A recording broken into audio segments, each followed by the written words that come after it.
Here we are in the last 3 weeks of the campaign, and finally, we are at the closing message. This is about what it means to be a man. Yeah, finally, men get a time to be mentioned, right at the time that black men seem to be the issue that Kamala is supposedly having. I think that Trump does a good job of creating something for people to be afraid of, so that if that's not enough to scare you to vote, well, what about this? What about this? Oh, y'all under attack. Men are being under attack. He did not go into any more details about what it was.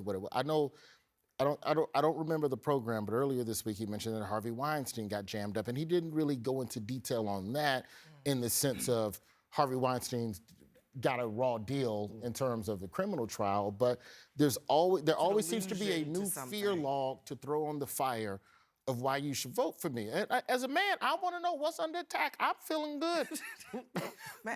Men have been oppressed for a long time, I guess, right? Look, maybe he's right, though, that this is really what his campaign is about. I mean, but look at the trends. I mean, since the end of President Obama's second term, you've seen men slowly leaving the Democratic Party. I think there is an argument to make that some Democratic intellectuals have talked a lot about men being more vulnerable, when I think men naturally are more stoic, more competitive.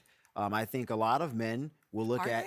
Well, I think so. I think a lot of conservative men will look at the Democratic Party. I don't want to get into like a manhood debate. No, I know, but Abby, I think the critique would be from Republicans that Democrats are arguing for a new manliness. And Republicans would say, no, we are protecting traditional masculinity. And I think there's an argument to be made there. I would say, as someone who's married to a man, and I'm raising a man, and I'm not a man, first of all, I think it's hilarious we're talking about manhood when women are the one being attacked across the country. I find that hilarious. We're the ones whose rights are under attack.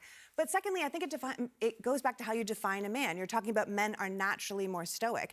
I think that we have bred out of men a lot of their instincts that they have when they're young. When you're young, you have these close friendships, you have all of these relationships with other people, and then as you get older, you're supposed to keep it all in and keep it all together, and that's probably why men end up shooting people, shooting themselves, why there's an epidemic of loneliness. There is a different way for men to react in our world that is not so alone, that is not so stoic, that is not so buttoned up, and we could open up the world to that. And then we would maybe not be having to talk about the death of manhood when we say, okay, well, how is Donald Trump defining manhood? As bullying people, as demeaning women, as raping women? Because this is the kind of manhood that he represents. I take the point about the increases in suicide, but let's be honest, men take risks that women, respectfully, don't typically take.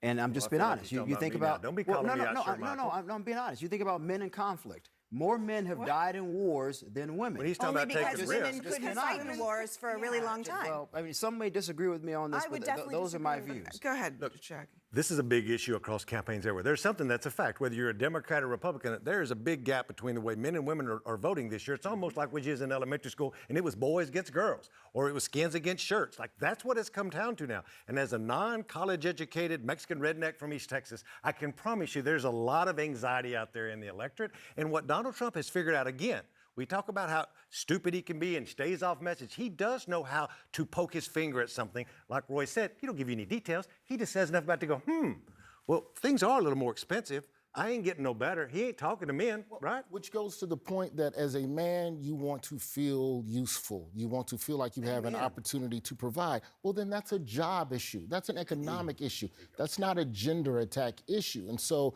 if Trump can get you thinking strictly in gender economic, because even as a man, if you want it to be expressive, if you want it to go to therapy, what does it cost? You can't afford it even if you wanted to go. That's a healthcare issue. So if you want to talk about this issue of loneliness and men feeling alone and not being able to provide, and you can't get a job and you can't get a date because you ugly, these are all tied to other issues. I feel seen too again. Again. I mean, you know what? Today, Barack Obama was in Arizona, and you mentioned Latino men. You were one of them. He has to speak to that audience. They're drifting toward Trump, no doubt. But he also was speaking directly to this issue about what manhood looks like. I've noticed this especially with some men who think Trump's behavior, the bullying and the putting people down and acting all, pretend tough guy, that somehow that's a sign of strength. I am here to tell you that is not what real strength is. Never has been. there's a version of masculinity that is, it's fine. I mean, it's what Michael talked about, that there are plenty of men who view themselves that way. And then there's a toxic version. That's not fine. Right? Like That's there not there is definitely a toxic version. And it does seem like Trump doesn't mind speaking to that too. No, I was going to speak up earlier, but I was being stoic over here. Good for you, man. So you could have Hold a it all really, inside. really good, productive conversation about men leaving the workforce, able-bodied, perfectly healthy, and not working, either collecting benefits or playing video games or whatever they're doing, not getting married, the birth rate going down, the entire process of maturing and becoming a full-grown, responsible man. And I think that marriage and fatherhood are practically irreplaceable portions of that. We could have a real good conversation about that. Donald Trump, the thrice-married, notorious philanderer, cover of the New York Post, best sex I ever had, that he was leaking himself to to John Barron. Not the guy. Four bankruptcies. This is not a role model of responsible living. If Donald Trump hadn't been born, and inherited an enormous amount of wealth, the terrible decisions that he has made with his life would have caught up with him. But when you are born on third base, you have this enormous advantage. So it can't be a good role model for manhood. It can't be a role model. He's kind of an anti-role model. He's kind of what you don't want your There's kids to also grow a up to be.